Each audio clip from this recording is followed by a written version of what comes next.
آج ہم آپ کو رام سورن ورما کی ایک کہانی سنوانے جا رہے ہیں۔ اس کہانی میں بہت گہرے راز چھپے ہیں، خاص طور پر جموں کشمیر کے وہ لوگ جو کاشتکاری میں روچی رکھتے ہیں یا پھر کسان ہیں، وہ اس کہانی کو آخر تک ضرور دیکھیں۔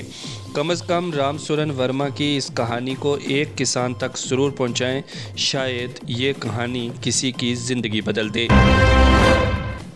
رام سورن ورما گاؤں دولت پور، بلاک برک، ضلع بارہ بنکی کے رہنے والے ہیں، اور ان کی تعلیمی قابلیت اگر دیکھی جائے تو وہ ہائی اسکول بھی پاس نہیں ہیں۔ ان کا آبائی پیشہ کاشتکاری ہے اور موجودہ پیشہ ہائی ٹیک کاشتکاری ہے۔ کاشتکاری اور ہائی ٹیک کاشتکاری میں فرق ہم آپ کو تھوڑا آگے چل کے بتائیں گے، لیکن رام سورن اپنی کہانی میں کہتے ہیں کہ میری رہائش لکھنؤ فیض آباد قومی شاہراہ پر ریاست یو پی کے دارالحکومت لکھنؤ سے تقریباً 40 کلومیٹر دور ہے۔ میں ایک عام کسان ہوں جو زراعت میں دلچسپی رکھتا ہوں۔ میں اپنے والد سے حاصل کی گئی تقریباً 6 ایکڑ کاشت شدہ زمین کا مالک ہوں۔ اس زمین پر میں نے اپنے کیریئر کے آغاز میں چاول، گندم، آلو، مینتھا وغیرہ کی روایتی کھیتی شروع کی، لیکن آغاز سود مند نہیں تھا۔ یہاں سے کھیتی کو فائدہ مند بنانے کی شدید خواہش نے مجھے بیٹھنے نہیں دیا اور میں نے نئی فصل اور کھیتی کے لیے فائدہ مند تکنیک کی تلاش شروع کی۔ اس سلسلہ میں نے مختلف پیپرز، میگزین، میلے، ٹریننگز، نمائشیں دیکھیں، بہت سے کسانوں سے ملاقات کی، ان کے فارم دیکھے اور ان سے بات چیت کی۔ بالآخر 1995 عیسوی میں کیلے اور ٹماٹر کو ایک نئی فصل کے طور پر اور مینتھا اور آلو کو جدید سائنسی تکنیک کے ساتھ شروع کیا۔ انہوں نے مزید بتایا کہ یہاں سے مجھے فائدہ ہوا۔ اب تقریباً 15 سال گزر چکے ہیں۔ میں ہمیشہ پر امید رہا، مایوسی مجھے چھو نہیں سکی۔ اب تک 84 ایکڑ اراضی کے ساتھ آس پاس کے دیہات کے کسان میرے ساتھ جڑے ہوئے ہیں۔ میری 6 ایکڑ زمین سمیت ہم 90 ایکڑ اراضی کے ساتھ کاشتکاری کر رہے ہیں۔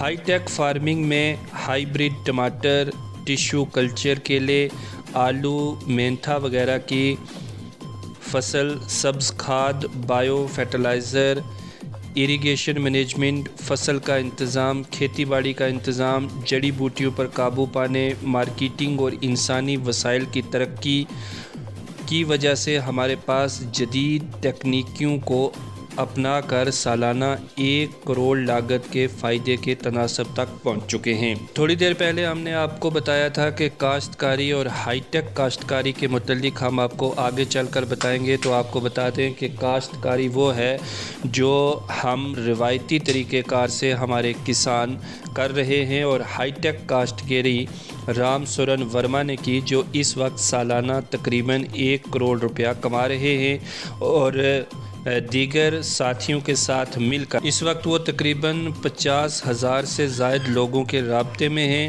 اور کھیتی باڑی کے نئے طریقے ہر دن ڈھونڈ رہے ہیں۔ آپ اس بات سے اندازہ لگا سکتے ہیں کہ ایک عام کسان جس کی آمدنی سالانہ 1 کروڑ روپے ہو، وہ کتنا اہمیت کا حامل ہے۔ اتنا ہی نہیں، رام سورن نے بہت سارے ایوارڈ بھی حاصل کیے ہیں جن کی فہرست بہت لمبی ہے، جن میں ادھیان Pandit award, Adarsh Kisan award, Udyan Ratan award, innovative farmer award, best farmer award اور اس کے علاوہ کئی ایوارڈ شامل ہیں۔ انہوں نے پٹیل رتنا پرسکار بھی ریسیو کیا۔ 2019 میں پدما ایوارڈ کے لیے بھی ان کا نام سامنے آیا۔ اس طرح کے بڑے بڑے ایوارڈز لے کر نہ صرف وہ ہندوستان بھر اور دنیا بھر میں مشہور ہوئے، بلکہ صحیح طریقے سے کاشتکاری کرنے کے بعد انہوں نے اچھا خاصا پیسہ بھی کمایا۔ اب رام سورن کے پاس نہ ہی تو نام کی کمی ہے اور نہ ہی مال کی کمی ہے۔ اس بات سے اور اس کہانی سے یہ اندازہ لگایا جا سکتا ہے، اور ہم آپ کو یہ پیغام دینا چاہتے ہیں کہ اگر آپ زمین سے جڑے ہیں، کاشتکاری کر رہے ہیں، تو اپنی کاشتکاری کرنے کے طریقہ کار کو بدلیے اور رام سورن کی طرح اپنی زندگی میں بھی تبدیلی لائیے۔ ہماری یہ خاص رپورٹ آپ کو کیسی لگی ہمیں ضرور بتائیے گا۔ تمام چھوٹی بڑی خبروں کے لیے آپ لازوال نیوز کے ساتھ بنے رہیں۔ پھر دھیرے دھیرے ہم نے کرنا شروع کیا، 1 ایکڑ پھر کیلا لگایا، پھر ٹماٹر لگایا، پھر آلو لگائے، پھر گیہوں لگایا۔ گیہوں ہمارا فری ہو رہا ہے، کیلا کاٹ کر کے ہم گیہوں لگاتے ہیں تو فری۔ ایک یہاں جاپانی پودینہ کی کھیتی ہوتی ہے، لاکھوں ہیکٹیئر میں ہو رہی ہے۔ جو ہمارے کسان بھائی آلو لگاتے ہیں، آلو کھود کر کے لگاتے ہیں تو اس میں کوئی کھاد نہیں ڈالتے ہیں، 0 فرٹیلائزر، جاپانی پودا جس کو منٹ کے نام سے جانتے ہیں، اور اس کا انٹرنیشنل مارکیٹ میں بہت بڑی ڈیمانڈ ہے۔ یہاں پر آپ سمجھیں 300-400 کروڑ سے زیادہ بارہ بنکی میں اس کا کاروبار ہو رہا ہے۔ ٹماٹر یہاں کا پورا نیپال سب کہیں جاتا ہے، پنجاب ہریانہ جاتا ہے، لیکن آپ لوگوں کے دوارا میڈیا میں پھیلتا ہے کہ رام سرن ورما کیلا پیدا کر رہے ہیں آلو، تو یہاں پر سوئم بازار آ جاتے ہیں کسان کے۔ ہمارے یہاں جتنے کسان ہیں، ہزاروں کسان ہیں، ان کا ٹماٹر کیلا ایک کھیت سے سیدھے بک جاتا ہے۔